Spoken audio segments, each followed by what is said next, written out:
का।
कहानी चालू होके से पहले एगो हमार नया कंपोजिशन वाली कव्वाली लगता। कौन कव्वाली बा करिया?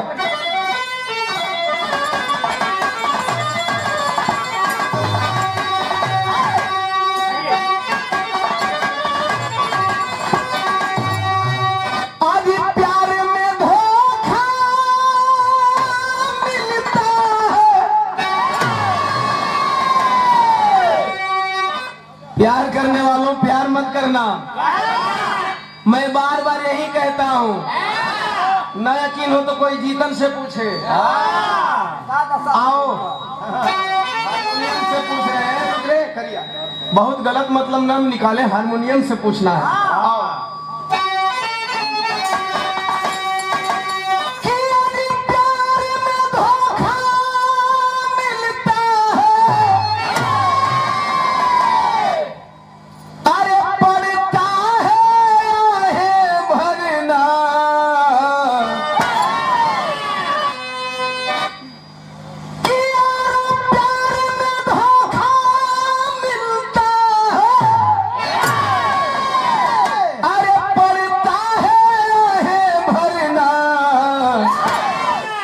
सभी हसीनों से तुम डरना, सुनो दीवानों प्यार न करना। सभी हसीनों से तुम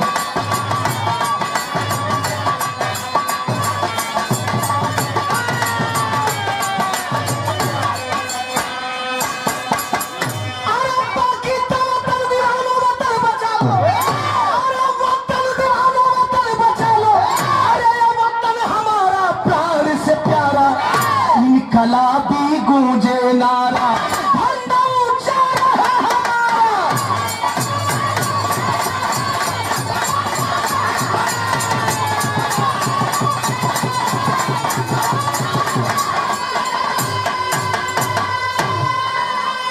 क्या बात है बहादुर। संतलाल बिरहा का कहानी ऐसे से चालू हो गई, सीधे जौहरी छन उठ के लगी।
एगो छोट ऐसे ही गांव बा, जौना गांव का नाम बा दीनापुर।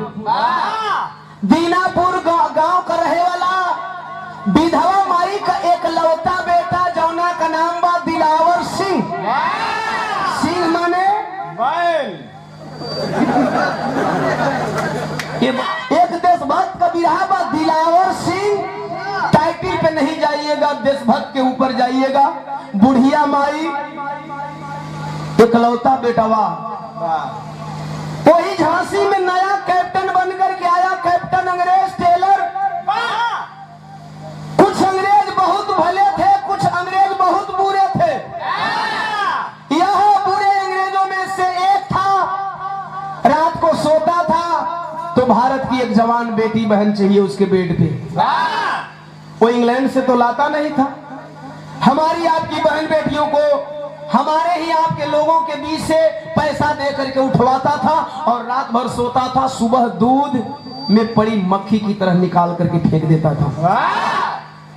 सिलसिला 1 महीना चला है। विधवा माई का बेटवा दिलावर के जब पता चलल, सोच गया कल आपकी बहन, परसों उनकी बहन, चौथा रोज उनकी बहन, 5वें रोज किसी और की बहन, तो फिर एक न एक दिन मेरी भी बहन की बारी आएगी। अगर आज हमारे भारत में बहन बेटियों की इज्जत नहीं बच पा रही है तो फिर हमारी भी सोच वही है कि चलो फलाने की बेटी लुट गई, हमको क्या लेना देना है। फलाना मनीषा वाल्मीकि दलित थी, हमको क्या लेना देना है। फलाना लड़की बैकवर्ड थी, हमको क्या लेना देना है। फलाना अंकिता सिंह फॉरवर्ड है, हमको क्या लेना देना है। गौर करना। दिलावर सिंह सोचा नहीं, मेरे जीते जी तो ऐसा नहीं हो सकता। 10-12 क्रांतिकारी साथियों की टोली बनाया। जहां जहां अंग्रेज कैंप लगाता था बहू बेटियों की इज्जत लूटने के लिए, कैंप उड़ा देता था। बहू बेटियों के पहुंचने से पहले बमबारी कर देता था। टेंट पेंट उधियाया जा।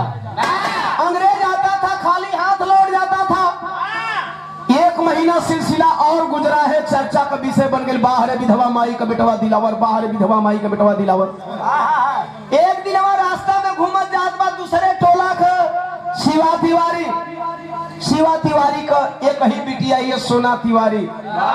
नैन 4 भइल, नैन 4 भइल तब प्यार भइल। अब प्यार भइल तब प्यार का गाड़ी पटरी पर दौड़े लगल, आवे जाए लगल।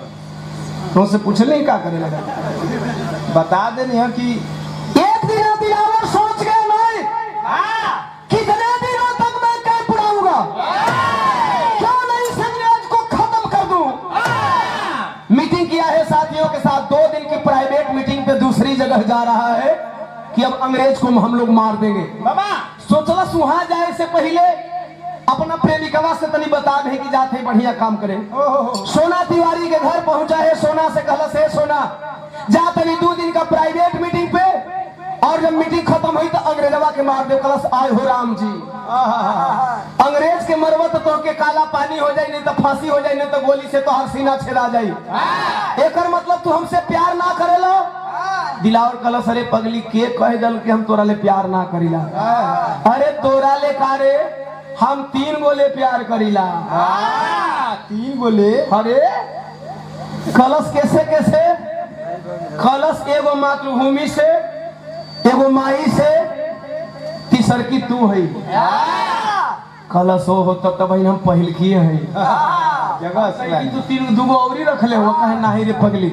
ई 2 गोले प्यार करला, तीसर की तू है। कलश प्यार कितना करला ई बता दो। करे लगे मास्टर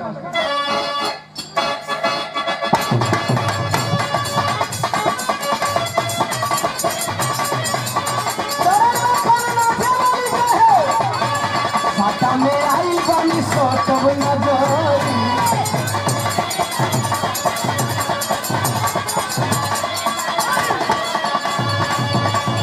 एक बात और कहे तो हमर ही लाइव जवले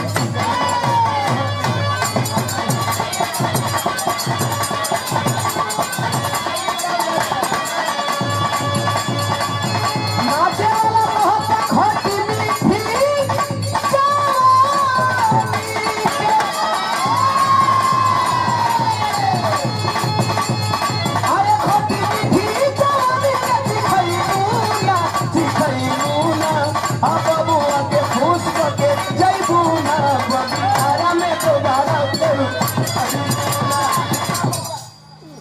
तरज भाई मौज मस्ती बदे खाली ओतने जैसे आप लोगन के आनंद आजा बिरहा का कहानी हमारा बदे महत्वपूर्ण होला।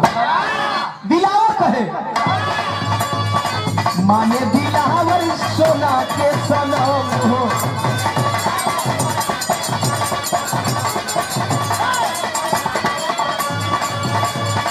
जी मरे के साथ खैले कसम हो।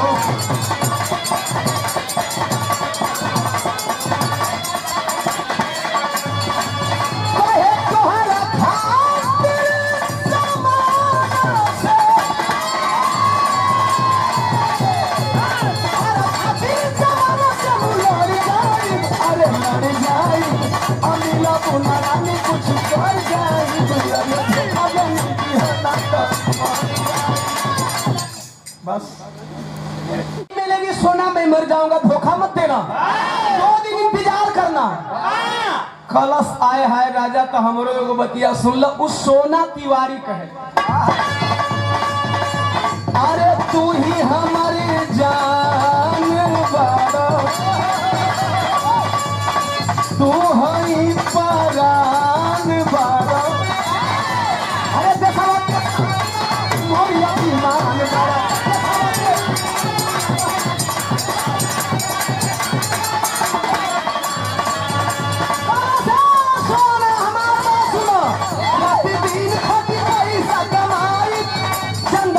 शादी को हंसे हो चंदा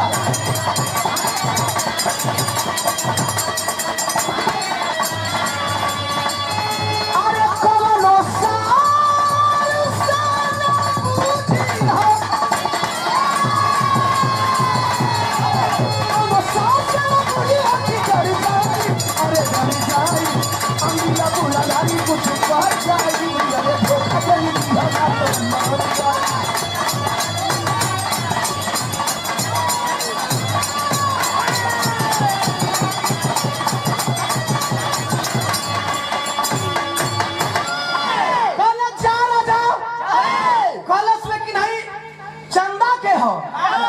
कलश रे पगली हमार छोट बहिन हिया, एकरे सदिया का जिम्मेवारी हमारा मथवा पर, एकर शादी करब तहिए तोरा मंगिया में सिंदूर भर दे।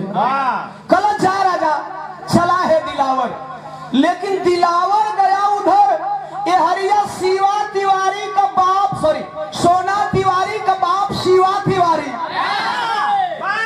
गौर करिए ए बंचो, शिवा तिवारी कहना साहब तो हमारी बिटिया से शादी करवा।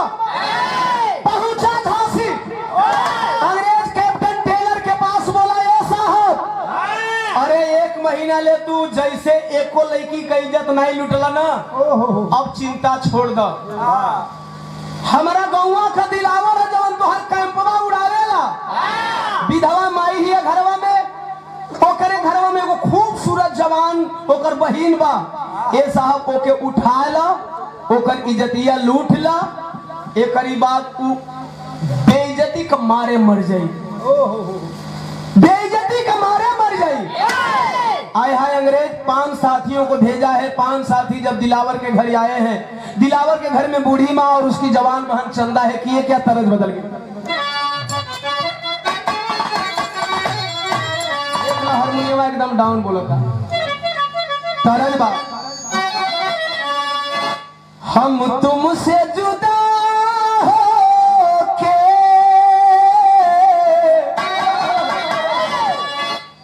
मर जाएंगे रो रो के,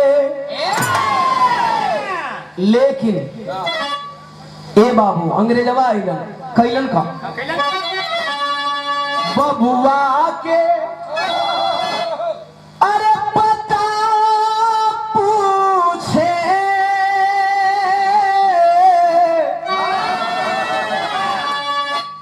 माई के मारे ले, अरे बबुआ के पता पूछे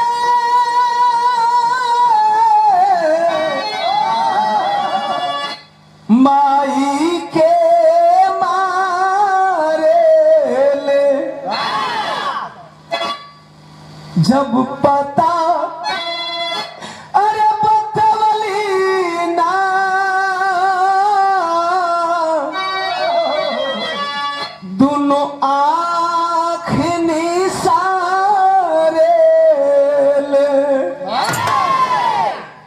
अंग्रेज आए, घर के अंदर घुस गए। बता बुढ़िया तेरा बेटा कहाँ रहता है? कल से साहब हमके नहीं मालूम है। कोड़ा बरसाने लगे, हमार बचा लफुआ हो, बंदूक से पीटने लगे, हमारा घरे ना आवेला।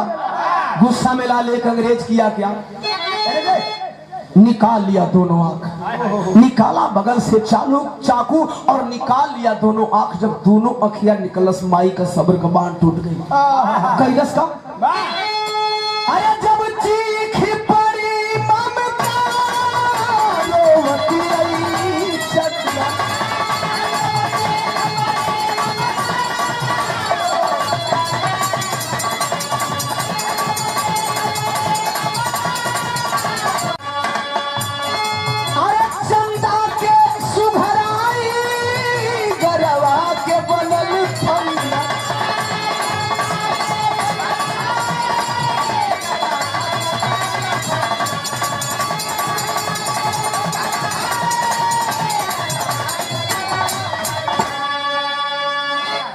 हवसी बहसी भेड़िया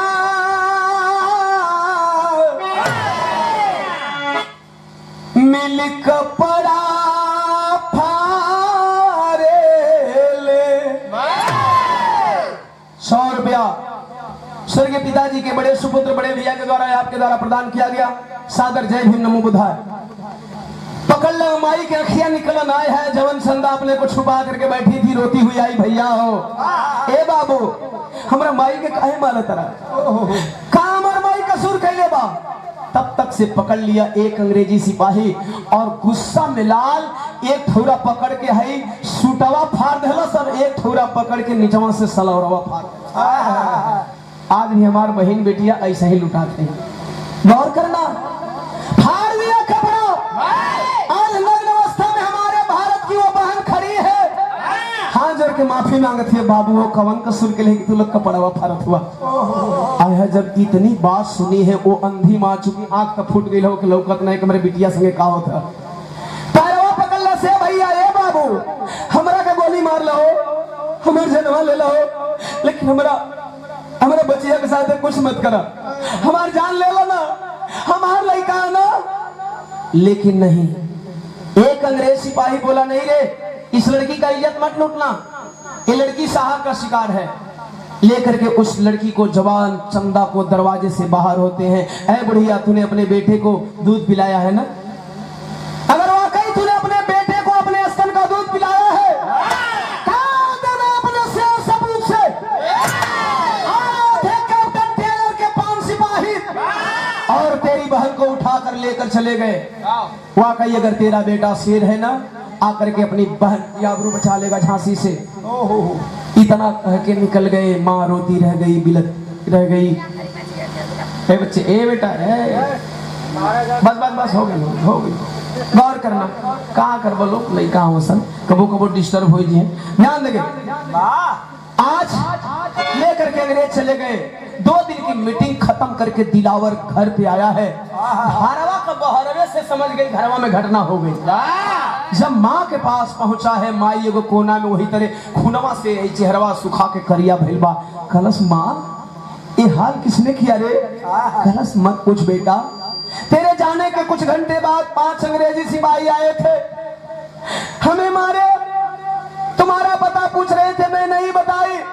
ऐ लाल उठा कर लेकर के तेरी बहन को चले गए, हमारी आंख निकाल लिए और चुनौती देकर गए हैं, जाके तो अपनी बहन को बचा ले। ए लाल, तूने मेरे स्तन का दूध पिया है ना? आज तक मैंने तुमसे कुछ नहीं मांगा। ये तेरी बूढ़ी माँ अपना आंचल फैला करके तुमसे अपने बेटी की भीख मांग रही है। मेरी बेटी को ला करके दे दे लाल, मेरी बेटी को ला के दे दे, जिंदगी में कुछ देना या मत देना। कलश माई इतना अधीर मत होकरे, अगर हमार बहनिया सही सलामत हुई ना तो ओके अंग्रेज एगो खरोच भी नहीं लगा सकेला। आय है माई का बतिया आग लगा दलस, बिरहा में बड़ी पुराण गीत लगी।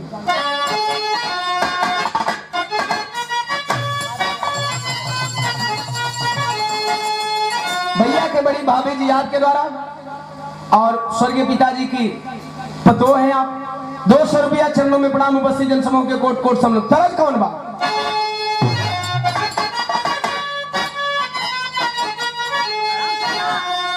तरजिया बपिया परदेसिया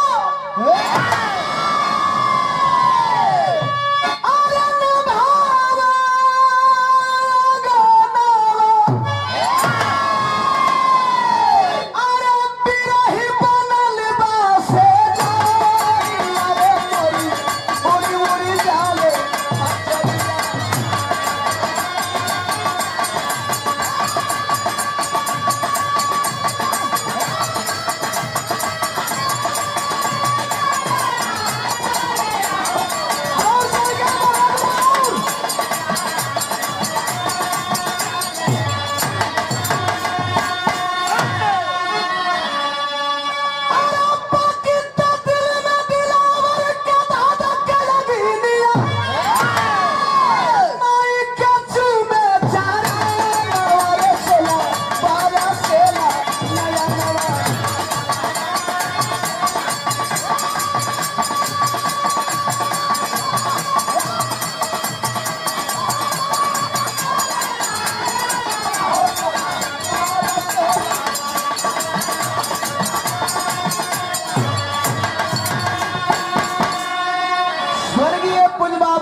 बाबूजी के सुपुत्र पंकज भी है आपके द्वारा 50 रुपया चरणों में प्रणाम उपस्थित जनसमूह के कोट कोट शर्मन माई के गोड़वा ला के चलल। संजोग देखें वह अंग्रेज पुनः 5 सिपाहियों को भेजा है, जाओ लगता है अपनी माँ के गेसुओं के साये में छुप करके लुक गया। जाओ पकड़ लो साले को, बंदी बना करके उसकी आंखों के सामने उसकी बहन की आबरू लूटेंगे। 5 अंग्रेजी सिपाही दूसरी तरफ से चले हैं। संजोग देखें मुठभेड़ हो गई पलई पट्टी और आयर के बिछवा में। मुठभेड़ भयल भयल का अरे भइल मुठभेड़ मिले गोरा फिरंगी अरे तलले लहू में लाल किया लाल रे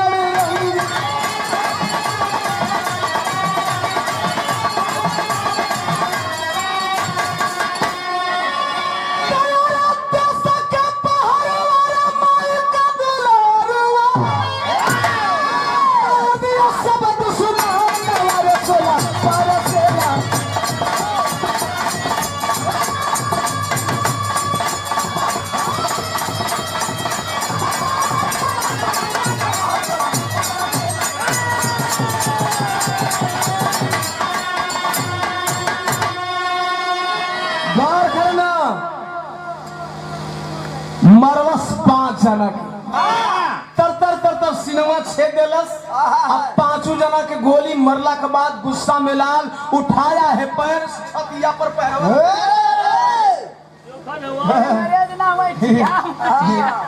अंग्रेज ना हो अंग्रेजवा के जीजा हो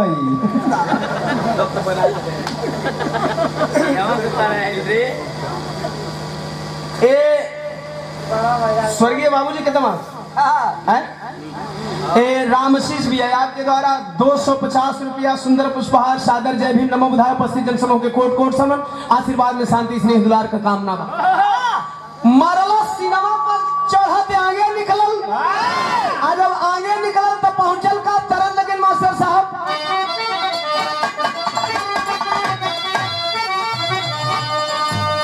तरज का बड़ी बड़ी कहे का शैली व माई बही लोग आवे अरे माई कोहेली बेटी नियरे बियाह बई हो कि बपई कहेलन बड़ी दूर हो। पहुंचा अंग्रेज बात नहीं करेंगे रिकॉर्ड कला बात मत करे आप यही से बोल रहे हैं दोनों के 10 बजे समझावे पड़ेगा सब कोई चुप है।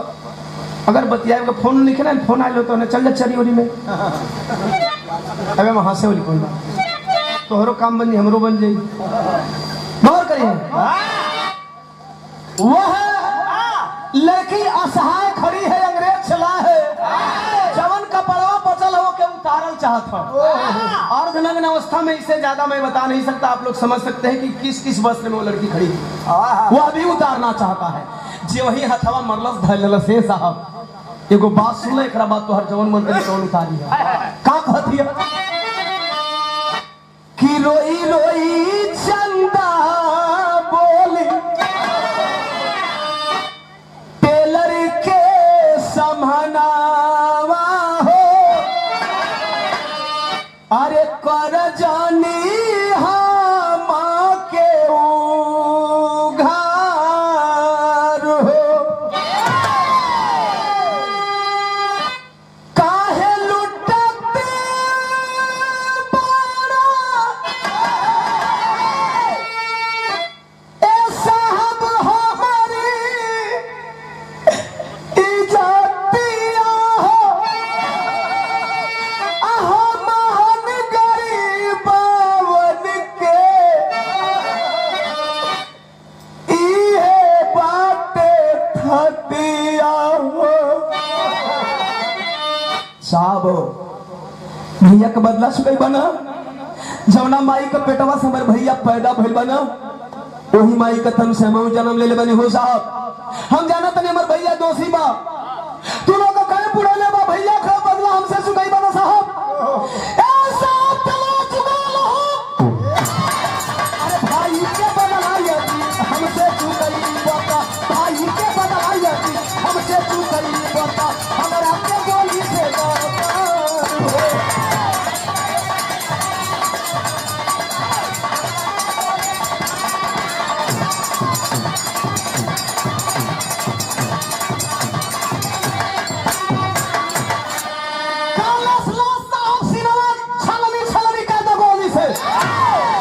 अंग्रेज बोला सर ये तो भयंकर से जहरीली लागत हियो आय हाय बोलिया सुनलस बहनिया का बगलवा में समियनवा के आसपास मडरा था साला कहीं एहरे तो न हुआ बोली आवाज सुना है जब बहन का एकदम रोंगटा खड़ा हो गया कला सरे बहनिया अगर अब ही तक तू बचल है तो अब का मजाल की सारे तुके छेड़ दी है रे तोर बाल बाका ना भइल चिल्ला पड़ा जवान का कहलो तेरी में भावा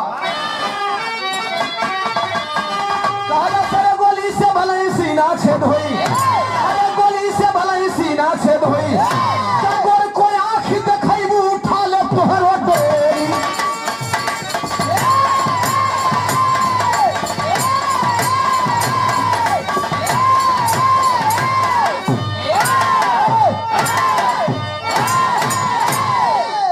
तनी कमो पीटबा तो चल जाई 5 मिनट और बिरावई में तू 10 मिनट बढ़ेबो पीट पीट गौर करेंगे साहब मरलस ईड़ा से समियाना फट गई अंदर गई देखलस बहिनिया अर्धनग्न अवस्था में खड़ी है आय हाय कलेजवा कांप गई कुर्तवा उतरलस धाय दिन बहिनिया के देह पर डलस और जब बहिन के देह पे कुर्ता डलले बा अंग्रेज देख करके पुनः उस दिलावर को आग बबूला हो गया रे आ गया सारे हम लोग 5 सिपाही को भेजे थे वो मेरे 5 सिपाही कहाँ हैं आदेश कर दिया शूट दे मार डालो जब गोली बंदूक चलने लगी है कभी जी बिरहा में भाव बदल दिया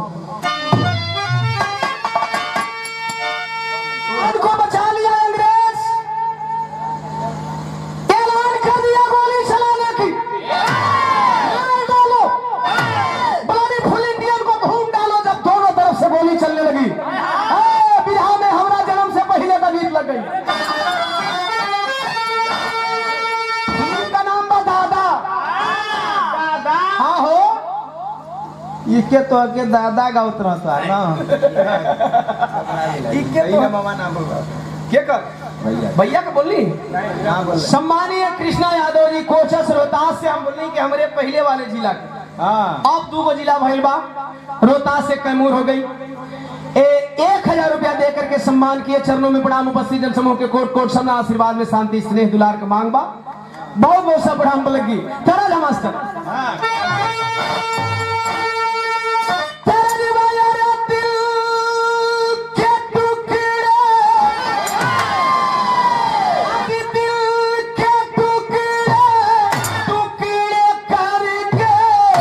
मुस्कुरा के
यह वतन उनका नहीं हो सकता, यह वतन उनका नहीं हो सकता दिनेश भैया, जो अपने झंडा से नीचे तिरंगा झंडा को रखते हैं। यह वतन उनका नहीं हो सकता, नहीं हो सकता। यह वतन किसका है? अरे वतन हमारा घर से प्यारा नहीं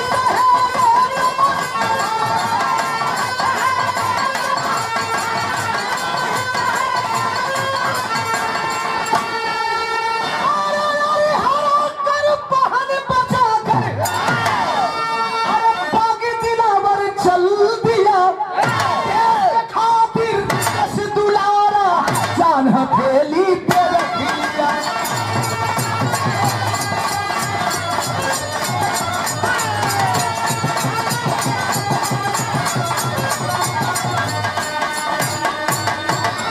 मरलस बहिनिया के बचावो ठाए ठाए अंग्रेज लगना भागे। ए भैया, कुछ लोगन का भागल परम धर्म बा, कुछ लोग लड़ना जानते हैं तो कुछ लोग भागना भी जानते हैं। कुछ लोग सामने से लड़कर इतिहास बनाते हैं दिनेश भैया, कुछ लोग भाग करके भी इतिहास बनाते हैं। अरे भागे वालन का इतिहास ना, भागे वालन का इतिहास मऊगन में होला। बढ़िया होला उनकौली। भागे वालन के इतिहास मऊगन में लिखा था यार, फलानवा भगेड़ू रहल, चिलनवा भगेड़ू रहे, फलानवा फलाना से भागल, फलानवा फलानवा से भागल।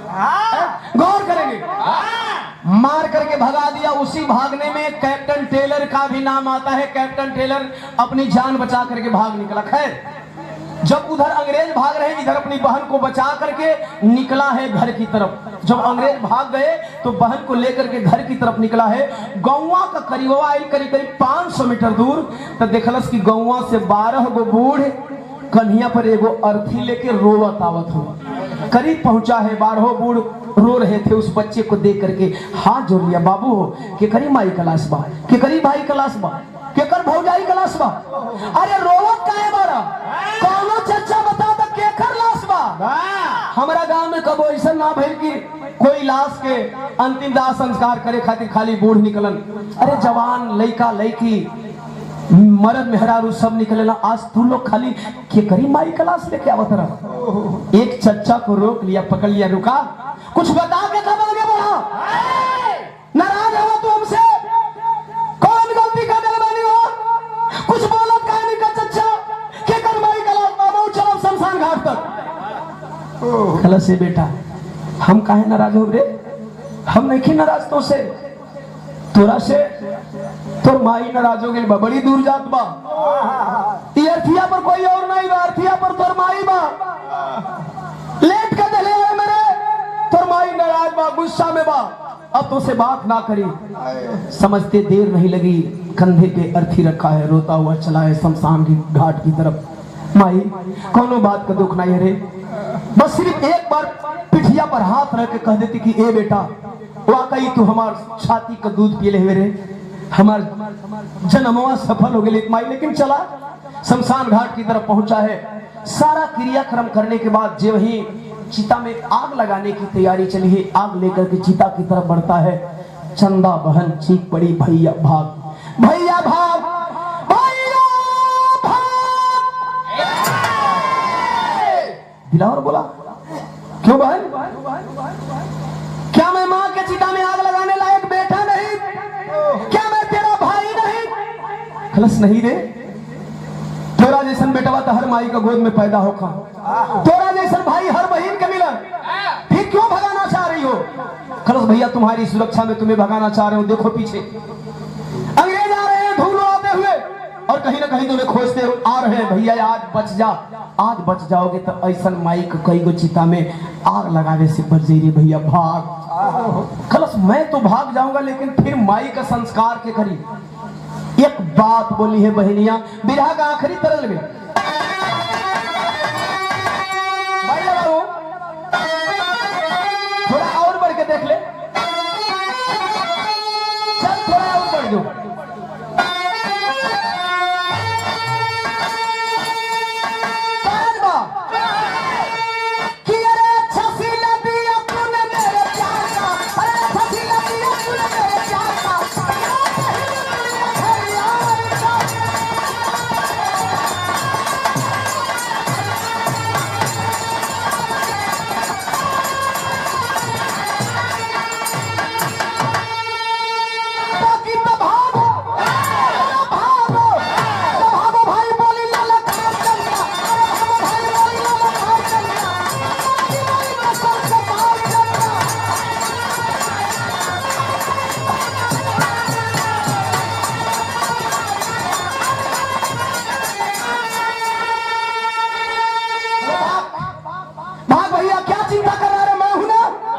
मारा छलांग, दिलावर नदी में कूद गया। नदी के रास्ते दिलावर भाग रहा है, 30 सेकंड के लिए दिलावर को छोड़ दीजिए, ये हवा का होता। तब बोले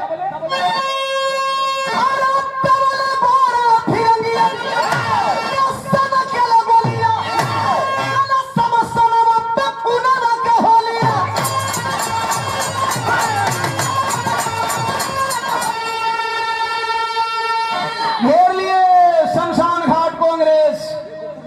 12 बूढ़, माई का गोलास, जवान बहिन, पूरा मिलकर 14 घेरवा करके बारी बारी से वह अंग्रेज एक एक बूढ़ों को मार डाला, एक एक बुजुर्ग मनई को मारा है। बच गई केवल 13 लाश के बीच में एक जवान बेटी चंदा। आया अंग्रेज कैप्टन टेलर, कहा ओ बुलबुल अब तुम्हें कौन बचाएगा। आजकल बुलबुल पर सावरकर उड़त हूँ, क्या मूर्ख बनाया जा रहा है। बुलबुल पे बात आ गई। बुलबुल से जेल में कैद सावरकर उड़ करके जाते थे, पूरे देश का भ्रमण करके आते थे, फिर जेल के अंदर चले जाते थे। साला सतयुगे द्वापर में कुल चिड़िया सवारी रहा कि कलयुगों में बुलबुल पर सावरकर उड़त रहा। और हमारे देश के बच्चों के सिलेबस में वो पढ़ाया जा रहा है। वाह, क्या चूतिया बनाया जा रहा है देश के लोगों को। यह बतिया कुछ लोगों के समझ में नहीं ले, यही से कहला कि हमारे भारत पढ़ल लिखल का पढ़े लिखे मूर्खों का देश है, तो कुछ लोगों के बुरा लग गई। बात समझेंगे नहीं कि आखिर बात है कहां से। समझो, कलयुग में, आज पढ़े लिखे युग में, जिसको कलम युग कहा जाता है, उस युग में कोई इंसान बुलबुल पे सवारी कर सकता है क्या। और सिलेबस में पढ़ाया जा रहा है बच्चों को, वह पीढ़ी क्या होगी, अंधी होगी। बुलबुल पे सवारी सावरकर करते थे। अंग्रेजों की बात आ गई, तब मैं बोल रहा हूं, बात ध्यान से सुनेंगे। बोला वो मेरी बुलबुल, तुम्हें कौन बचाएगा। कलश कोई नहीं बचाएगा, भैया नहीं है, मैं खुद से अपने आप को बचा लूंगी। कलश, ओ माय गॉड, तू अपने आप को खुद से बचाएगा, कैसे बचाएगा। वो अंग्रेजवा का बगलिया में कटार हो भैया, गुस्सा में लाल कटरिया निकाल, लस कटरिया निकाल के कैलस का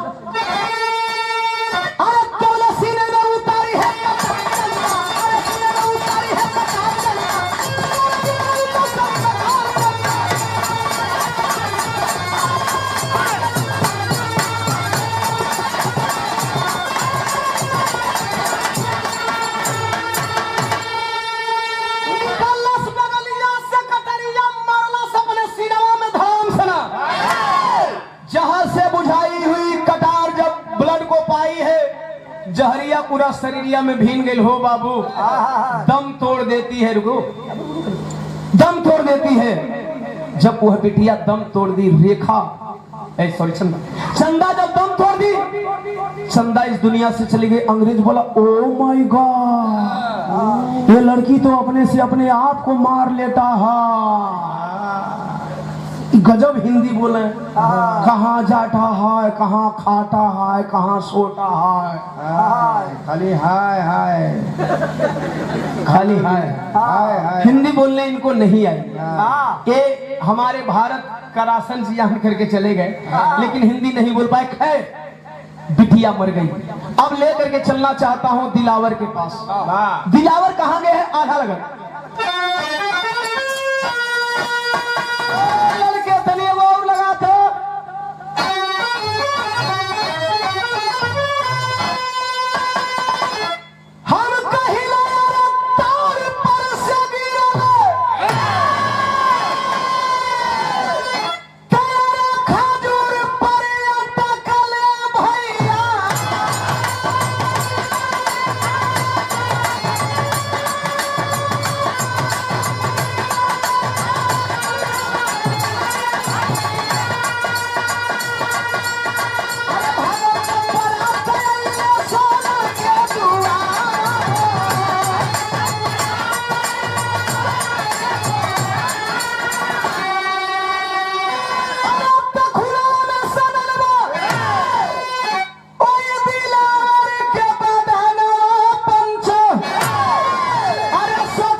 भागता हुआ आया सोना के घर। सोना जान रहे कौन है, आप लोग के पता है सोना कौन है? जे के मालूम है उहे हाथ उठाई, जे के नहीं मालूम है हवा में तीर मत मारी। के मालूम है कि सोना है कौन? अरे वाह रे वाह। अच्छा तू वो बोलो। अच्छा वो दिलावर की प्रेमिका। हाँ हाँ प्रेमी प्रेमिका वाली बात तू लोग काहे भूलेगी? दिलावर की प्रेमिका है, सोना तिवारी के घर पहुंचा तो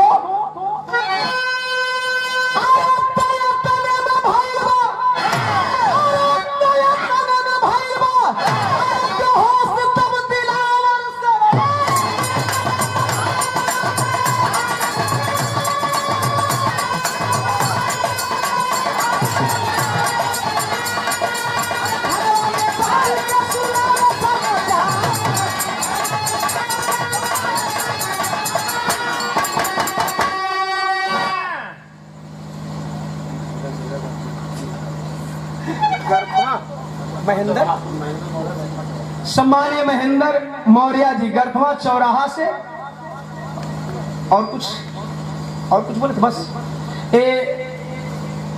155 रुपया सुंदर उपहार के साथ सादर जय भीम नमो बुधाय उपस्थित जनसमूह के कोट कोट सम आशीर्वाद में शांति स्नेह दुलार के कामना बा। गौर करी है 2 मिनट और विधा पे ध्यान होना चाहिए। आज वह दिलावर भागता भागता सोना के घर गया है। सोना खून से लथपथ देखी कलश है सोना। इसका चिंता मत करो, इसका चिंता मत करो। एक काम कर मुझे कहीं छुपा ले। सोनवा ले गई द्वार में आया है, द्वारवा में गई कलश। एक काम कर अपने पिताजी से कह के मेरा इलाज करवा दे। इतना कह के दिलावर बेहोश हो गया। सोना पहली गलती कर गई कि द्वार के दरवाजा बंद ना कैलस, पहली गलती। दूसरी गलती सोनवा का कैलस बेहोश छोड़ के दिलावर के जाती है जौना घरवा में बाबू माई बैठल हो वही जा जाके का कलस सदर करवट ले लेलस।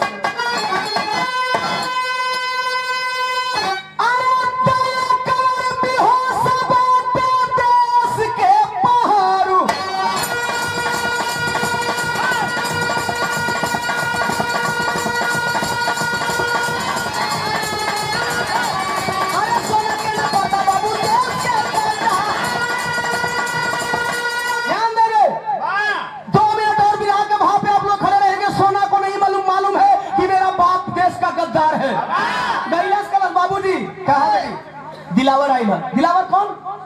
वही बुढ़िया माई का बेटा। कहाँ है? होश में? नहीं बेहोश हो। कहे तो कहे बाबूजी हम देख रेख करते तब ले जाके डॉक्टर बुला दी ना। शिवा तिवारी सोना तिवारी का बाप। कलो ठीक है बेटी, जाके तू पानी वानी का छीटा मार के होश में लिया के 2-4 घोट पानी पिया तो कैसे हम व्यवस्था करते होकर असली मीठापन ही कर।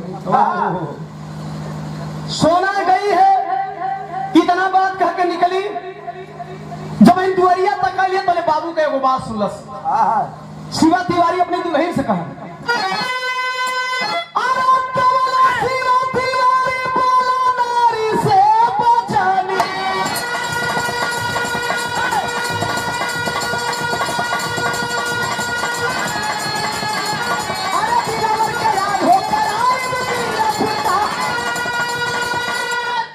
अपनी दुल्हन से शिवा तिवारी बोले ए मलकिन सुनत हो ए सोना कमाई। सोनवा गई द्वार पर दिलौरवा के हम दवाई करवाई कि के अंग्रेजवन से पकड़वाई। कहलस काहे पकड़वाई बा? अरे देश का क्रांतिकारी है, बहन बिटियन का इज्जत बचावेला, इस समाज के जोड़े का काम करेला। अच्छा देश का गद्दारन के ई थोड़ी पता है कि के समाज के जोड़त है के समाज के तोड़त है। उन्हन के तो बस दुश्मनी हो। गौर करेंगे। कहा नहीं ये मेरी लड़की से मोहब्बत करता है। ये कहा सिंह जाति का, मैं कहा तिवारी, ऐसा नहीं होने दूंगा। और जानत हो सोना कमाई, अरे एगो गद्दारी तो हम कह चुकल है। अंग्रेजवा से कही के एकरा बहिनिया को उठवा लेनी। अरे ऊ कहा कि ऊ बचा लेहलस। एकर माई का आँखिया अंग्रेजवा निकललन। जल्लू हम ही मुखबिरी कैले रही जहिया हमरा घरवा हमरा बचिया से शादी करे के बात करत रहल। आजो पकड़वाई। चंदा के का पता, सॉरी सोना के का पता बा? सोना देख रे कर दिया तो अंग्रेजन के बुला दे। दुल्हनिया अथवा ज्वेलर्स कलश साहब प्यार करे लसन। प्यार कलश साहब प्यार जात बिरादर ना देखला। कलश अरे ना चुप रहबू,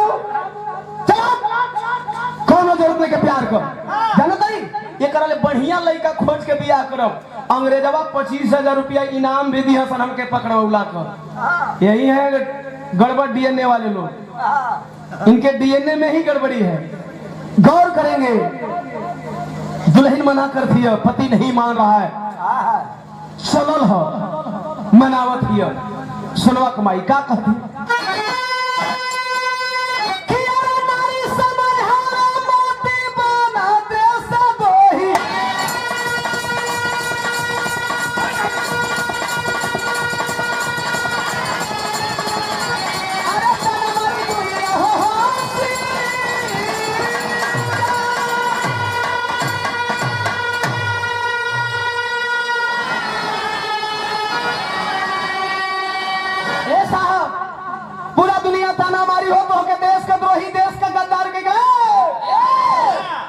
गद्दारों का बड़ा नाम होला।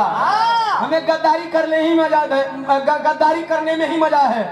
कलश नहीं मन बता जा तब ले ये बतिया सोनवा सुनत हिया अब सॉरी सोना सुनत हिया काहे दिलाओ रोरी जा दूसरे घरवा में बंदूक हम पहुंचल उठाल और बंदूकिया जब वही बाबू पैर हटैलन आके समनवा सिनवा पर बंदूक तान देलस। सिनेमा पर जब बिटिया बंदूक तल्ला शिवा तिवारी लगला घन घन घन घन घन घन घन घन घन घन कापे कले बे बे बे बे बे बे बे बे बे बेटी तू तू तू तू तू तू तू तू तू सू सू सू मुंह से ज्यादा सारा जो है कि धोती मिला के देना की ऐसे आदमी ना समझेगा फुहर वका एकदम है। धोती बिगड़ गई। सवाल करते हैं बेटी तू अपने बाप के सीने पे बंदूक क्यों तानी है? करो सुन ला खड़ी लगे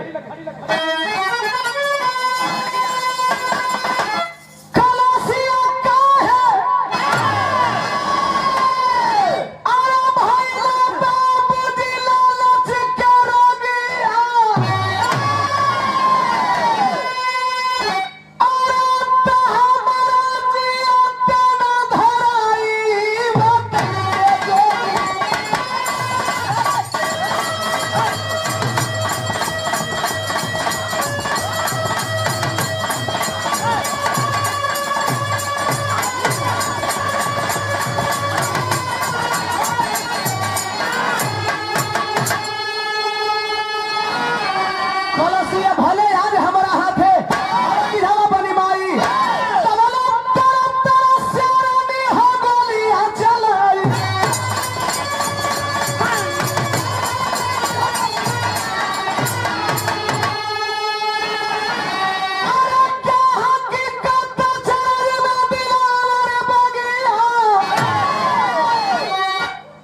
कलश भले माई हमारे हाथ विधवा बन जाई लेकिन तोहे मारब। माई कलश करे बेटी तू हमके विधवा बनाईबी तू हमें विधवा बनाईबी। कलश नहीं रे माई तो के विधवा काहे बनाई? दुनाली है रे एगो गोली बाबू के मारे एगो गोली तोरा के मारे। हाँ दोनों जना की विधवा बनाई कबो को बड़ा नीक बतियाई कबो को एकदम उल्टा बतियाई। मरला के बाद कोई विधवा बनी? माई कलश बेटी तू मेरी बात समझ नहीं पाई, तू अन्यथा ले ली ना। हमार कहले का मतलब ही ना है कि हमारा विधवा बनला का डर हो, बस डर यह बात हो कहो कि अगर हमार मंगिया में सिंदूरा हो ओकरा से पहले गोली मरबी तो तू कलंकिनी कहीबी कि एगो बेटी अपना माई के मांग का सिंदूर धो देला। कलश मतलब ही हरे बिटिया ऐसन कायर पति का पत्नी कहला से बढ़िया बा तोरा गोलियां चलावला से पहले ले अपना हथवा से मंगिया का सिंदूरवा मिटा देली। अब मार तोरा के कोई दोषी ना कही, तोरा के कोई ई ना कही कि अपना माई का मांग का सिंदूर तू धो देली। मार ऐसन गद्दार पति के कलश तब तमाई दूगो गोली मारो। एगो तोरा खातिर बचाए वाला नहीं मरलस ठाठ है दू गोली जवन तनी मनी बचे के रहे वो निकल ले। तड़फड़ा रहा है गोली की तरतरहट सुनकर के दिलावर की बेहोशी टूटी है, भाग करके घर में आया है। सोना क्या बकवास है?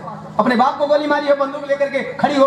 हाँ ओके बहुत सुझत है ना, बहुत चलाक बनत हुआ जानत हुआ बाबू के नाम मन लेती तो तू ही मारा गेल तो कहे कैसे कहे बाबू हमार मुखबिर हो पकड़वा जितना रे दोगला टाइप का बाप है कहे मतलब कहे मतलब तोहार बहिनिया के उठवले रे हमर बपवे, तोरी माई के अखिया निकलोइला हमर बपवे, अगर गोली ना मरती तो दवाई करवावे के बहने तोहरो के पकड़वाई हमार बकवे साला दोगला ई दोगला हो। दोगला के तो चाहिए हो हैं? इस साले 2 आदमी से पैदा बैठा। मने दूगो से हाँ तबे ना दोगला भाई। देखा एगो बात बताओ था, ये ना समझिए 2 आदमी से सब कोई पैदा होला, सबका में माई और बाप का अंश होला ना,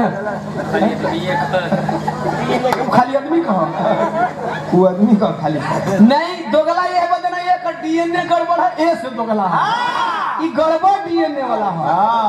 काला से यही बदे मरनी ही काला दिलावर, तब तक तू बड़ा नीक कैले बाड़ू। काला सरे राजा जब हम नीक कैले मन तो तू हम नीक कहता रह दा, वो अपन रास्ता बना लिया सन रह दा, लाठी मत भागे नहीं तो ये नहीं आवे लगे सन, वो धीरे से निकल लेना सन। गौर करेंगे कल सब तू हम बढ़िया कदा कहे मतलब का से हम तू हम ए हाँ माई कलश बेटिया लजा थिया ए बेटा अब कोई नहीं है तोहरे खातिर अपना बाप पर गोली चला धलस, ए लाल तू के अपन सब कुछ माने ले कर मंगिया भर दा, खून का कतरा उठाया है मांग भर दिया कलश सासू अम्मा मांग तो भर देनी, लेकिन एकरा आगे वाला काम क्रिया न होई। काहे बेटा? अरे बाहर है सासू अम्मा।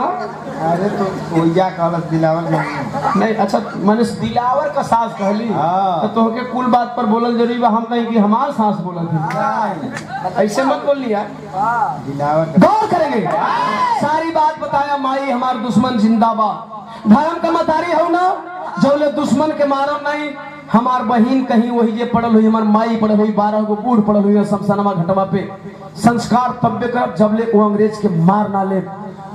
सोना कलश है तोहार दुश्मन हमार दुश्मन, हमार दुश्मन तोहार दुश्मन, एगो पिस्टल हमें दे दा, एगो पिस्टल तू ले ला, चला चला थे जा मारब हम हूं चली है तो। अरे मार पिता को सोना शेरनी चली दिलावर संग में,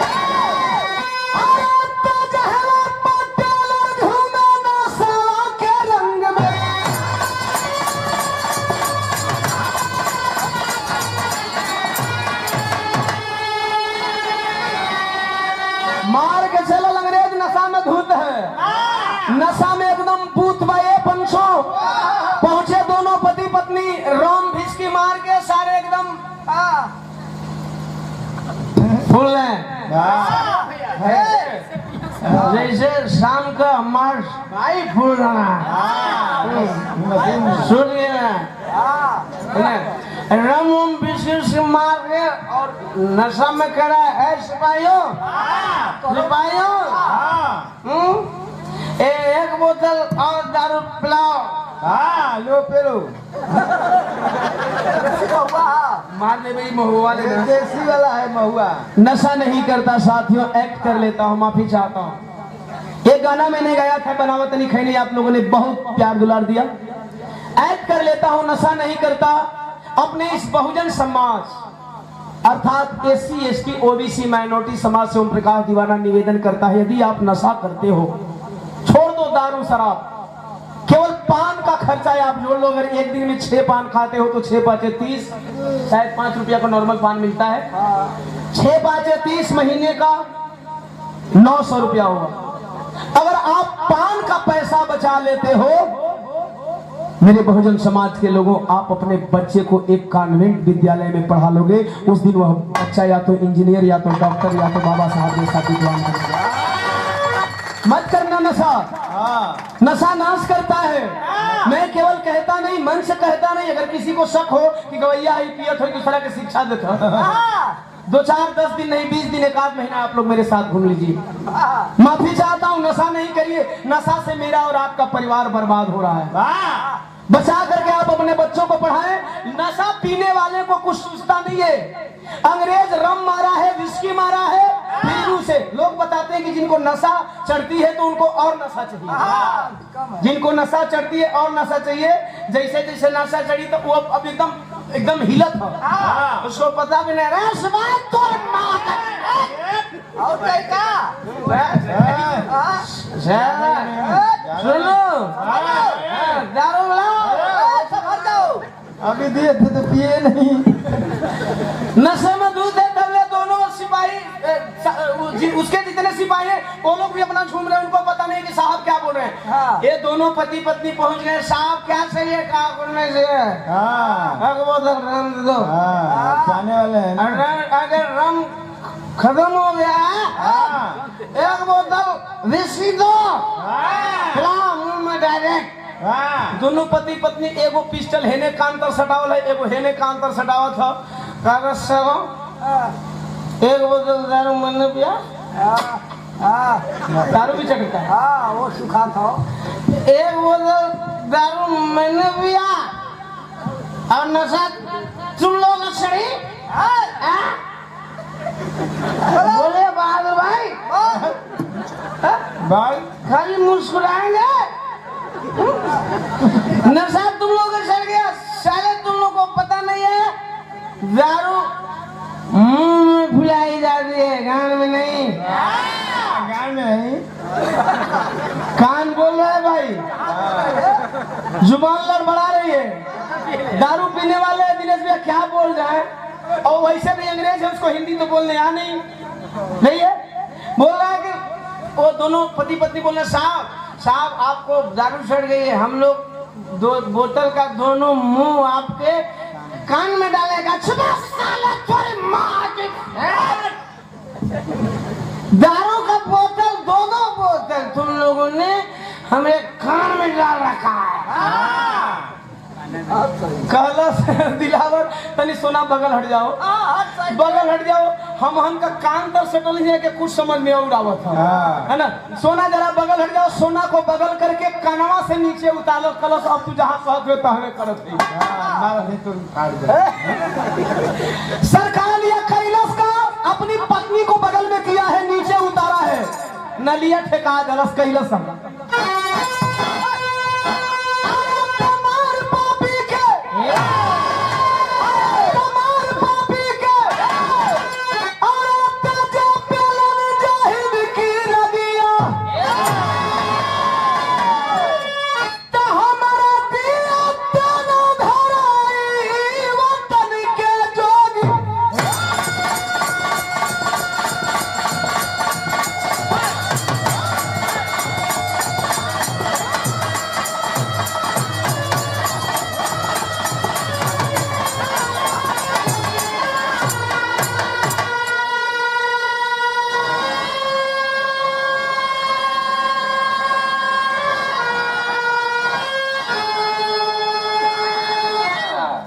सर्दी हमार भैया सुरही जोखम तोहार कब्रत था।